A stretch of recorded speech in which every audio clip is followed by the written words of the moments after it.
तर नमस्कार मंडळी, तर हे बघा, हे दोडक्याचं झाड आहे, आमच्या घराच्या समोरच आहे आणि त्याच्यावर हे दोडके लागलेत.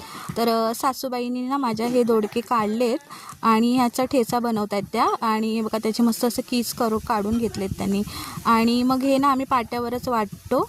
आणि पहिल्यांदा लसणाची चटणी त्यांनी बनवून घेतली आणि हे बघा, हे दोडके आहेत ना असे ठेचायचे पाट्यावर आणि मग ते असे सगळे दोडके ठेचून घ्यायचे. आणि हे बघा, इथे असे ते बारीक झालेत.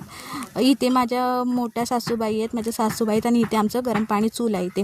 तर इथे कढई ठेवली, कढईमध्ये तेल ॲड केलं, त्याच्यामध्ये राई जिरा ॲड केलं आणि हा लसणाची चटणी जी बनवली आहे ना ती त्याच्यामध्ये ॲड केली आणि मस्त अशी फ्राय करून घ्यायची तेल सुटेपर्यंत. कांदा टाकला आहे, कांदाही फ्राय करून घ्यायचा. त्याच्यानंतर मीठ ॲड करायचं, हळद ॲड करायची आणि मस्त फ्राय करून घ्यायचं त्याच्या तेलामध्ये.